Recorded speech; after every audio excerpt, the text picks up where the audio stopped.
네. 자, 오늘 아침 김종호 기자의 단독 기사를 보면서 반가운 마음이 들었는데, 삼성의 자회사죠. 하만이라는 기업, 스튜디오, 그러니까 우리 지금 방송 장비 중에도 아마 이 브랜드 쓰는 곳이 많을 텐데, 매각 관련한 뉴스가 있었네요. 그렇죠?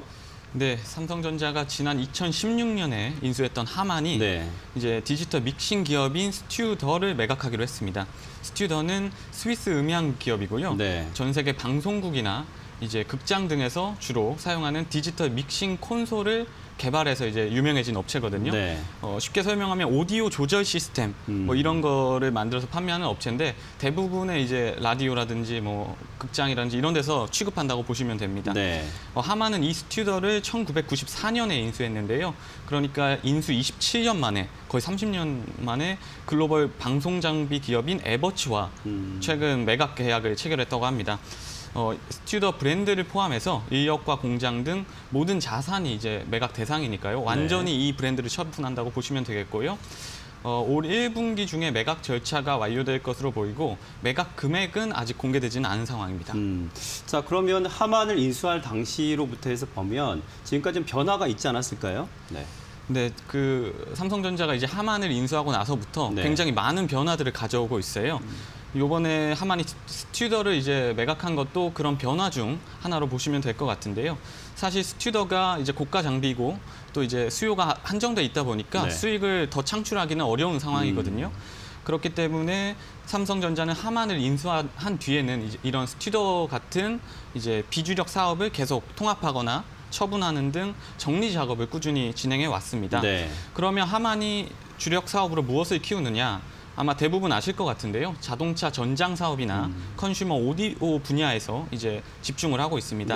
삼성전자가 하만을 인수한 이유도 전장 사업 강화 때문이거든요.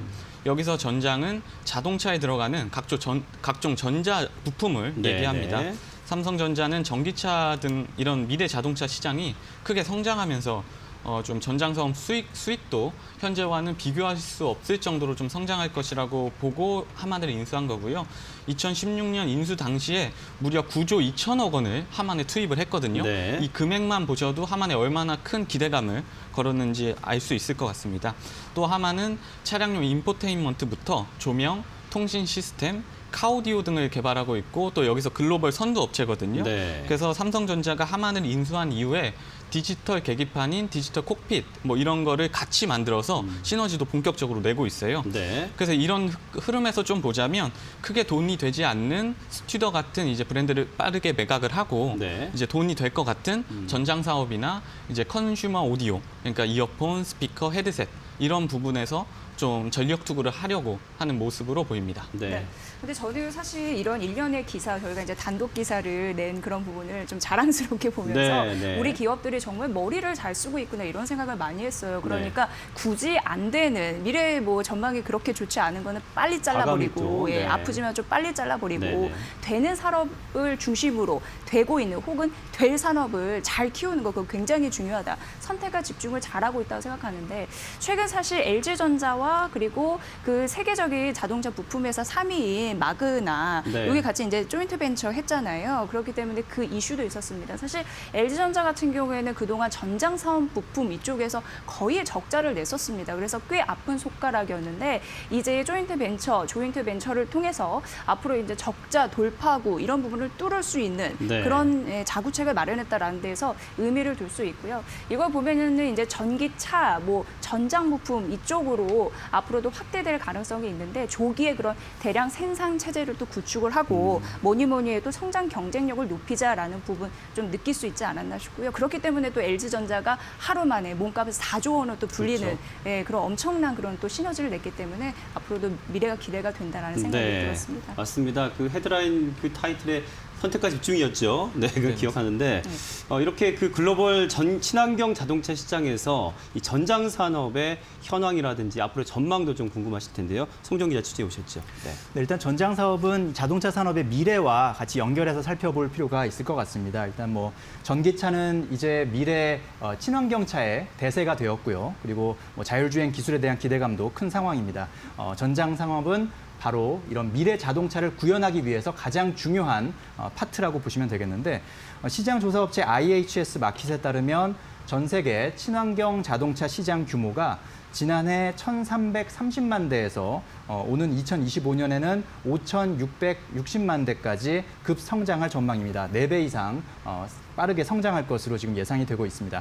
이런 시장 속에서 우리 업체들도 전장 산업에서 성과를 내고 있고 또 열심히 노력하고 있고 좋은 비전을 지금 밝히고 있는데요. 삼성전기 같은 경우는 전장용 MLCC 부품을 그 매출 비중을 10% 이상으로 끌어올리겠다는 목표를 밝힌 바 있습니다. 작년 3분기 컨퍼런스 콜, 실적 발표 컨퍼런스 콜에서 밝힌 바 있는데 과연 이 목표가 4분기 실적에서 얼마나 가까워졌는지, 목표를 달성했는지 이런 부분들도 한번 살펴볼 필요가 있고요. 또 올해 목표를 어떻게 설정했는지도 투자자 여러분들께서는 유심히 살펴볼 필요가 있을 것 같습니다. LG전자 같은 경우는 전장 사업을 담당하는 VS 사업부가 작년 3분기부터 일단은 매출이 증가하고 있다는 그런 희망찬 소식을 전했는데 그러면서 올해 3분기부터 흑자 전환할 것이다라고 예고를 일단 한 상태입니다. 그렇기 때문에 역시 작년 4분기 실적 발표가 이루어진다면 그때 이 전장 사업부의 실적이 얼마나 좋아지고 있는지 또 그러면서 그 실적 전망치 업데이트가 어떻게 이루어지고 있는지까지도 투자자 여러분께서는 신중하게 잘 살펴보실 필요가 있겠습니다.